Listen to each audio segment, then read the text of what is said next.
A 2009 study by the Organization for Economic Cooperation and Development found that 11 of the 12 countries with the highest levels of discrimination against women were Muslim-majority countries.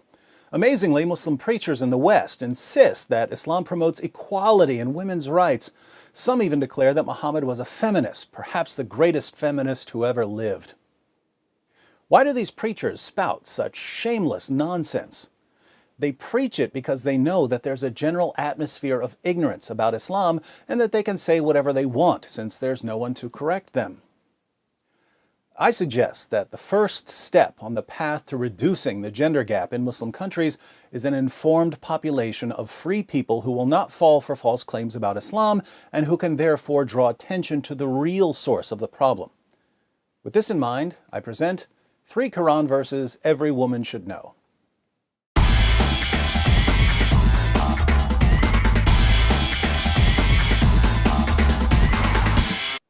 Now, before everyone fills up the comments section with, David, why didn't you bring up Surah 4:3 or Surah 4:24, Surah 65:4, or basically all of Surah 33, let me say that I know there are a lot of relevant verses here, but there's simply too much material to present all at once, so I've selected 3 verses that are especially relevant to the high levels of discrimination against women in Muslim countries.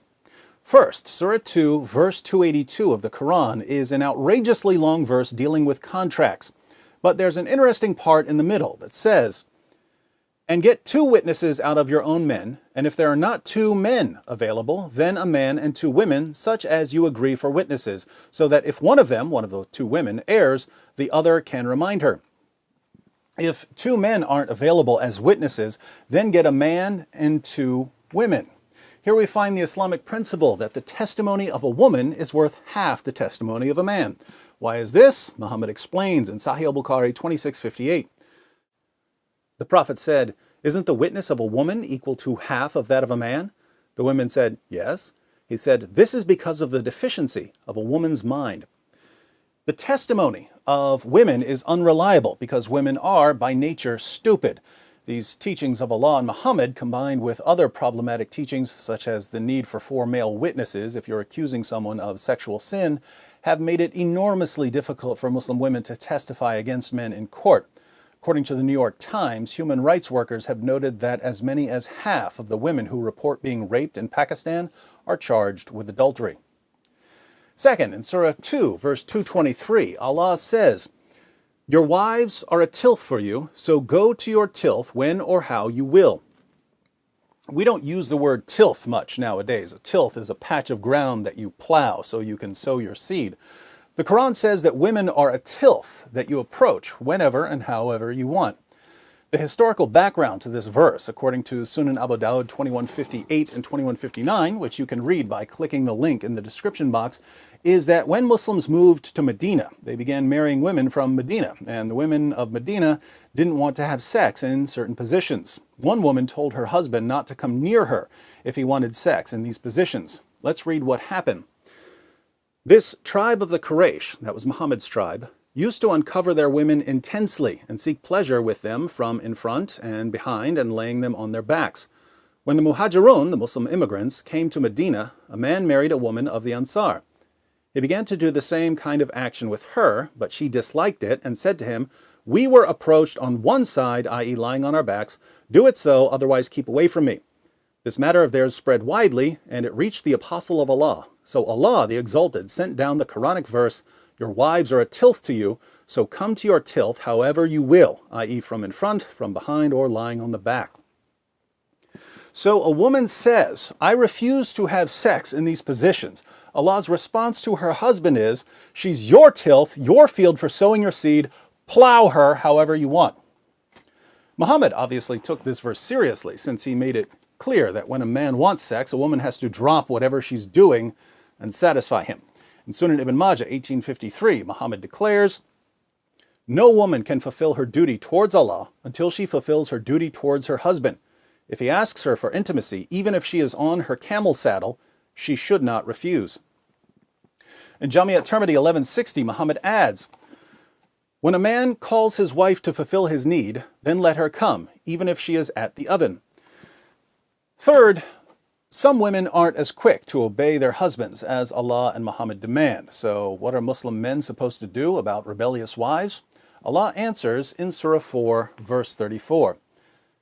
Men are in charge of women because Allah hath made the one of them to excel the other, and because they spend of their property for the support of women. So good women are obedient, guarding in secret that which Allah hath guarded. As for those from whom you fear rebellion, admonish them and banish them to beds apart and scourge them. Then, if they obey you, seek not a way against them. If your wife doesn't obey you, you warn her, banish her to a separate bed, and beat her until she does what you say.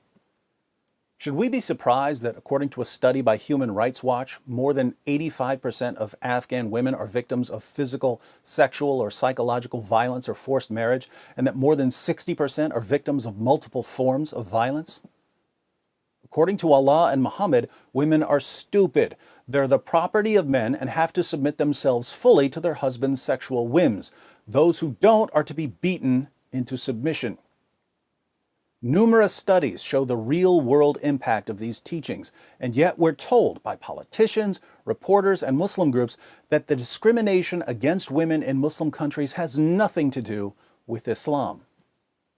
Unfortunately for Islam's defenders, this discrimination against women was clear during the time of Muhammad. In Sahih al-Bukhari 5825, Muhammad's child bride Aisha sees a woman whose Muslim husband beat her so severely her skin turned green. Aisha takes the woman to Muhammad and says, "I have not seen any woman suffering as much as the believing women. Look, her skin is greener than her clothes." This is Aisha, Muhammad's favorite wife, who's called the mother of the faithful, saying that Muslim women were being treated worse than pagan women. Why were Muslim women being treated so horribly? Here's why. And if you're expecting Muhammad to punish the man who beat his wife until her skin turned green, you haven't been listening. Muhammad rebuked the woman for being a bad wife. So Muslim women were viciously oppressed in the earliest Muslim community, and here we are 14 centuries later, and the situation hasn't changed. Why hasn't it changed? Because many Muslim communities today take that first Muslim community as their model. They take the teachings of Muhammad and the Quran as authoritative. If we want to see lasting change in our lifetimes, we have to challenge the pattern laid down by Muhammad and the Quran. So learn these 3 verses, share them with your friends, share the video. You can get all of the verses and all of the sources I quoted by clicking the link below.